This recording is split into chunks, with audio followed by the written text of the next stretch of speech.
Naruto शिप्पुदेन का episode 142 कहानी को एक नए मोड़ पर ले जाता है। पिछले एपिसोड में उचिहा क्लान और इताची की सच्चाई सामने आने के बाद इस एपिसोड में हम देखते हैं कि सासुके उस सच्चाई के बाद किस रास्ते पर चलने वाला है और दूसरी तरफ लीफ विलेज उसके पीछे किस तरह कोशिश कर रहा है। एपिसोड की शुरुआत एक उदास और भारी माहौल से होती है। चारों तरफ तेज बारिश हो रही होती है। अंधेरा, गीली जमीन और लगातार गिरती बारिश इस बात का संकेत देती है कि हालात बिल्कुल ठीक नहीं हैं। इसी बारिश के बीच हम यामाटो और काकाशी को देखते हैं, जो सासुके की आखिरी लोकेशन पर पहुंचे होते हैं। काकाशी कहता है कि सासुके यहीं पर था। वह मानता है कि अगर ठीक से तलाश की जाए तो कुछ न कुछ सुराग जरूर मिलेगा। इसके बाद लीफ विलेज की पूरी टीम इलाके में फैल जाती है। सब लोग अपने अपने तरीके से सासुके को ढूंढने लगते हैं। किबा और अकामारू भी उसकी तलाश में लग जाते हैं, लेकिन समस्या यह होती है कि अकामारू को सासुके की कोई गंध नहीं मिल रही होती। किबा साफ कहता है कि सासुके की सेंट पूरी तरह गायब हो चुकी है। यह बात सबको परेशान कर देती है, क्योंकि इसका मतलब यह है कि या तो सासुके बहुत दूर निकल चुका है या फिर जानबूझकर अपने निशान मिटा चुका है। नारुतो भी पूरी ताकत से उसे ढूंढने की कोशिश करता है। वह लगातार सोच रहा होता है कि सासुके आखिर गया कहाँ। उसके लिए यह सिर्फ एक मिशन नहीं है, बल्कि अपने दोस्त को वापस लाने की आखिरी उम्मीद है। काफी देर तक ढूंढने के बाद भी जब कुछ नहीं मिलता तो रात हो जाती है। काकाशी सबको बताता है कि उन्होंने जितना हो सकता था उतना कर लिया है। अब उन्हें वापस लीफ विलेज लौटना होगा। दूसरी तरफ सासुके अकेला बैठा हुआ होता है। चारों तरफ सन्नाटा है और ऊपर आसमान में चांद चमक रहा होता है। उसी चांदनी रात को देखकर सासुके को वही भयानक रात याद आती है। वह रात जब इताची ने उसका पूरा जीवन बदल दिया था। सासुके कहता है कि जब भी वह ऐसी चांदनी रात देखता है तो वह उस पल को कभी भूल नहीं पाता। उसी समय मदारा उसके सामने आता है। मदारा उससे पूछता है कि वह यहाँ अकेला क्या कर रहा है। सासुके जवाब देता है कि वह अपने अतीत से भाग नहीं सकता। वह याद करता है कि कैसे इताची ने उससे आखिरी बार बात की थी। इसके बाद हमें एक फ्लैशबैक दिखाया जाता है। हम देखते हैं कि इताची जाने वाला होता है और सासुके उस समय बहुत कमजोर हो चुका होता है। अचानक उसका शारिंगन एक्टिवेट हो जाता है और वह इताची का पीछा करने लगता है। सासुके अपने कुनाई से इताची पर हमला करता है, लेकिन इताची उसे आसानी से रोक लेता है। इस दौरान इताची का हेडबैंड गिर जाता है। वह उसे उठाता है, पहनता है और फिर जाते जाते रोने लगता है। प्रेजेंट में लौटकर सासुके कहता है कि उसने इताची को रोते हुए देखा था। उसे हमेशा लगता था कि यह बस उसका भ्रम था, लेकिन अब उसे एहसास होता है कि वह सच था।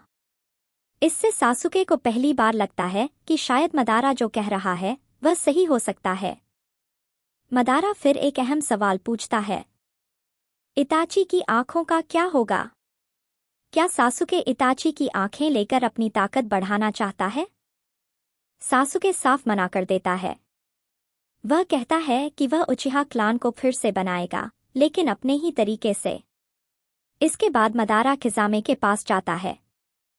वह टोबी की आवाज में उससे बात करता है। किजामे हैरान होता है और कहता है कि पहले जेत्सु और अब तुम सब उसे परेशान करने आ जाते हैं। उसे लगता था कि टोबी मर चुका है। मदारा उससे माफी मांगता है और कहता है कि वह उसे धोखे में नहीं रखना चाहता। फिर वह अपना मास्क उतार देता है। किजामे यह देखकर चौंक जाता है। उसे अंदाजा ही नहीं था कि टोबी असल में मदारा है। वह कहता है कि अगर यह सब मदारा की योजना है तो उसे कोई आपत्ति नहीं। उसी समय सासुके वहां बैठा होता है। किजामे कहता है कि इताची अब नहीं रहा और उसका भाई अकात्सुकी को ज्वाइन कर चुका है। सासुके कहता है कि अब वे टाका हैं और उनका लक्ष्य है लीफ विलेज का खात्मा। मदारा पूछता है कि उनका प्लान क्या है। सासुके कहता है कि वे लीफ के एल्डर्स को खत्म करेंगे। उसे बाकी लोगों से कोई मतलब नहीं। किजामे चेतावनी देता है कि अगर वे सिर्फ टॉप रैंक्स को टारगेट करेंगे तो बाकी लोग परेशानी बन सकते हैं। टाका के पास अभी इतनी ताकत नहीं है कि वे यह सब अकेले कर सकें। इस पर सुगेत्सु गुस्से में आ जाता है। वह कहता है कि किज़ामे उन्हें कमज़ोर समझने की गलती न करे। उनका खेल अभी खत्म नहीं हुआ है। जुगो उसे शांत रहने को कहता है, लेकिन सुगेत्सु हमला करने के लिए आगे बढ़ जाता है। तभी मदारा उसके हमले को अपने हाथों से रोक लेता है। यह देखकर सुगेत्सु हैरान रह जाता है। मदारा कहता है कि सासुके ने उसे ठीक से ट्रेन नहीं किया है। इसके बाद सुगेत्सु अपने असली मकसद का खुलासा करता है। वह कहता है कि वह सिर्फ एक ही चीज चाहता है, किसामे की तलवार समेहादा। मदारा बीच में दखल देता है और कहता है कि अकात्सुकी के बहुत कम लोग बचे हैं। आपस में लड़ने का कोई फायदा नहीं है। अब से टाका और अकात्सुकी मिलकर काम करेंगे। इसके बाद मदारा टेल बीस्ट्स के बारे में बताना शुरू करता है। वह समझाता है कि ये चक्रा मॉन्स्टर्स हैं, जिन्हें एक समय फर्स्ट होकागे ने कंट्रोल किया था। इनका इस्तेमाल युद्ध के दौरान किया जाता था और बाद में इन्हें अलग अलग नेशंस को दे दिया गया। कुल मिलाकर इस दुनिया में 9 टेल बीस्ट्स हैं। अकात्सुकी अब तक 6 को पकड़ चुकी है और सिर्फ 3 बचे हैं। मदारा कहता है कि अब टाका और अकात्सुकी मिलकर बाकी तीनों को पकड़ेंगे। फिलहाल उनका लक्ष्य है एटेल। इसके बाद हम देखते हैं कि सासुके और उसकी टीम एटेल के जिनचुरिकी के बारे में जानकारी जुटा रही होती है।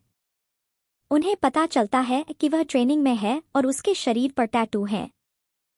फिर कहानी हिडन क्लाउड विलेज की तरफ शिफ्ट होती है।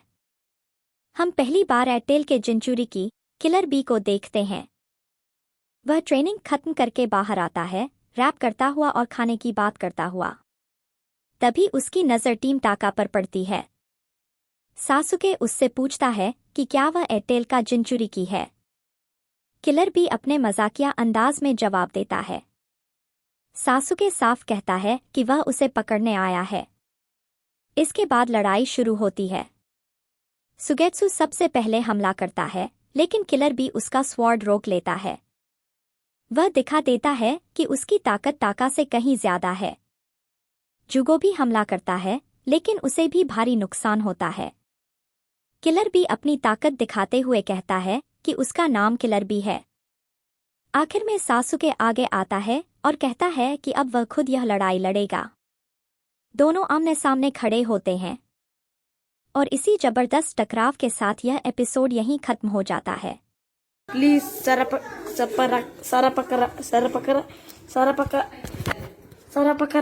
Sarapakara. Okay, thank you.